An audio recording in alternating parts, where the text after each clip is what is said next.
Welcome to my guide for clue tech for level 3 skillers. Clues are my favorite part of old school RuneScape, and there are a lot of interesting techniques used for solving them on a level 3. In addition to those, I'm also going to be going over some particular clue steps that might give you trouble and how to handle those. Let's get started with the most basic but also the most important technique, clue juggling. Sometimes you'll be doing a clue and get to a step you can't complete.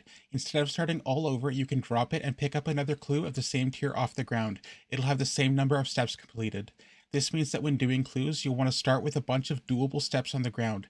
This is especially true for the higher tier clues where you're most likely to run into steps you can't do. To get a guaranteed casket, you'll want one doable clue on the ground for the maximum amount of steps that clue tier can have. Master clues can have 6 to 8 steps, so you want 8 doable master clues on the ground to make sure you get a casket. Clue scrolls involve a considerable amount of combat, some of which is quite difficult on a level 3, but also slows things down considerably. This is particularly evident during medium clues, on the steps where you have to kill something for a key and then take it elsewhere. One way to speed this up is by stacking keys. Say you get a clue where you need to kill a chicken. Instead of gearing up every time you get that clue step, you can kill a chicken, pick up and drop the key, kill another chicken, pick up and drop the key, and keep doing that until you have a stack of them. These can be kept in your bank for the next time you get a kill a chicken clue step. However, these keys only work for the exact same step. If you get a key from a chicken, it won't work on a clue step that requires a key from a monk. The key stacking trick also works for elite clues, such as the step where you have to kill the King Black Dragon. This can be done on a level 3, which I'll go into more detail later, but in short requires multiple alts and is a decent amount of work. This highlights the time spent on one fight, and when you consider the cost and time investment involved in getting an elite clue, it may be more worth it to stack these keys. Moving on to hard clues, we begin to see some more interesting methods in solving clues. One example is the clues where you have to fight the Sarah or Zami wizard. These kills are interchangeable, meaning if you get a Sarah wizard step, you can drop it, pick up a Zami wizard step, kill that one, then drop the second clue and pick up the Sarah wizard step again. When you dig in that spot, the fight will have already been completed. Likewise, if you get two Zami wizard steps and one is in a non-ideal location, you can kill the one in the better spot, then dig in the worst location. In my opinion, the best spot is the one by Ferox's Enclave, as this is in low-level wilderness and it's close to a teleport as well as a bank. These fights are also interchangeable with the Arma and Bandos guard fights from Elite Clues. In all 4 cases, these fights require true damage, namely poison dynamite. The Zami wizard has low enough HP that it can be killed with poison alone, with no need to recoil. The Arma and Bandos guards will need to be recoiled due to their HP. Arma guards are fairly simple to fight, because you can tick their attacks. You can skip most Bandos guard fights by digging up the spot and then running away if the Bandosian guard spawns, logging out, log back in, and dig in the spot again. This may need to be done several times. Then, after the Arma guard has spawned, run away from it to de-aggro it. This will let you poison dynamite in peace. It's worth noting that to be able to use poison dynamite on an Arma guard, you need to be holding a ranged weapon or a halberd. For the clue location where you can only spawn Bandosian guards, you can de-aggro it, poison dynamite it, and then after you recoil a hit, de-aggro it again, heal up, and whack it with the Curse Goblin Hammer to get it to aggro on you again. I highly suggest using Venge Otheralls to speed up this process. During Master Clues, we are greeted by the Brassican Mage, the Ancient Wizard Trio, and the Double Agent fight. These are all interchangeable as well, meaning you can fight the Brassican Mage, which is much easier than the other two, and then finish the clue step in the other spot. And luckily for us, the Brassican Mage and the Ancient Wizard Trio don't actually need to be fought. You can hide from them and wait 10 minutes for them to despawn. And as said before, if you have an unideal spot, such as in the deep wilderness, you can despawn a mage in a safe location before digging up the other one. Elite Clue Sherlock steps are also interchangeable with each other. You can use a good Sherlock step and use it to complete all others. This works the same way as the combat ones do. You drop the step you can't do, pick up the one you can, complete it, drop it again, pick up the original one, and hand it in. If you can get a good Sherlock step, this can speed things up considerably, as well as greatly increase the number of clues you can complete. However, this doesn't work for Master Sherlock steps. Slightly over half the Sherlock steps are doable on a level 3, though you might have a hard time killing a Lizardman Shaman or a Spiritual Mage. Fallow steps are also doable, though you need to start the quest the Fremenic Trials to be able to talk to him.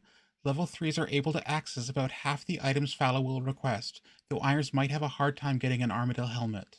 The 3-step cryptic clues can either be a blessing or a curse depending on how prepared you are. Many of the steps are not possible to do. However, if you get a step with 3 doable steps, Get all the pieces, then drop the clue and pick up the one you can't complete. You can put the pieces together and continue. This also works if you combine doable steps from 2 or 3 different clues, as long as they're the first, second, and third step of their respective clue. Jordal steps are their own challenge.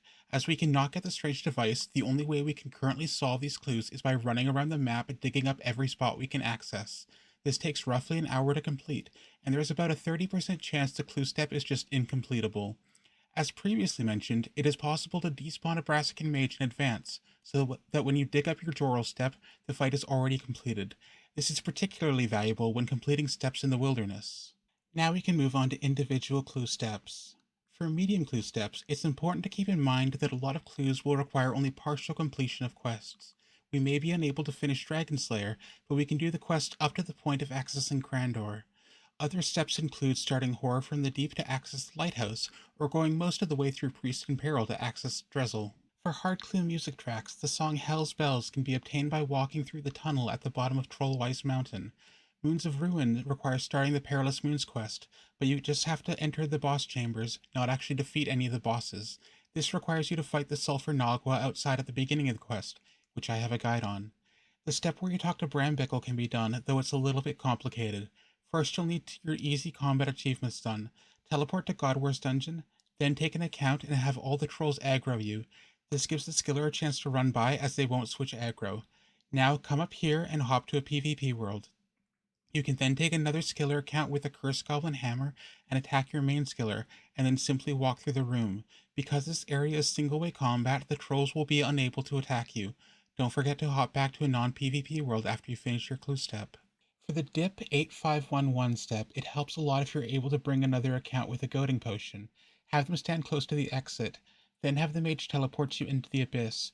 Combo eat if you take any damage to get back to 15. It's very possible that you will die doing this, so be prepared for a few attempts. The step to talk to the mage in the center is much easier and rarely involves death.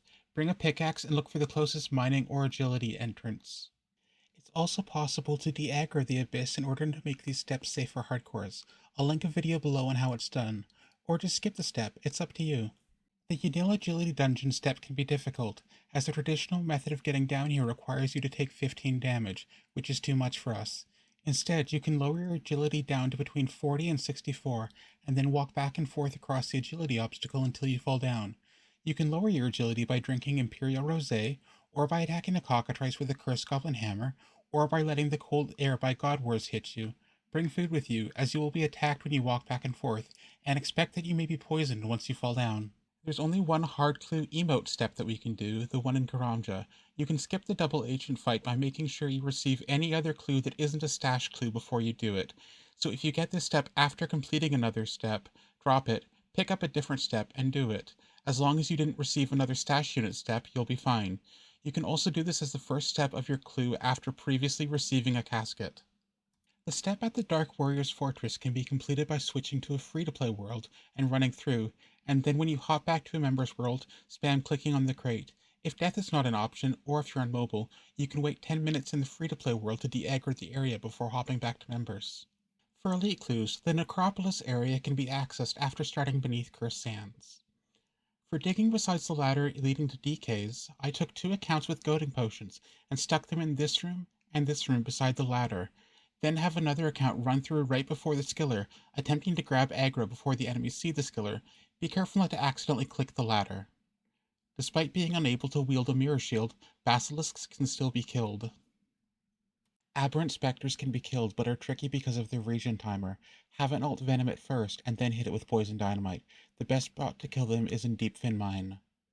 Killing an Aviancy is possible, but as with the Arma Guard, it requires you to have a ranged weapon or halberd equipped. And probably the most difficult fight you may have to do during a clue is the King Black Dragon. A full guide would require its own video, and I do intend to make that one soon, but essentially you spec down KBD, then run to the corner parallel to the lever to lure him over.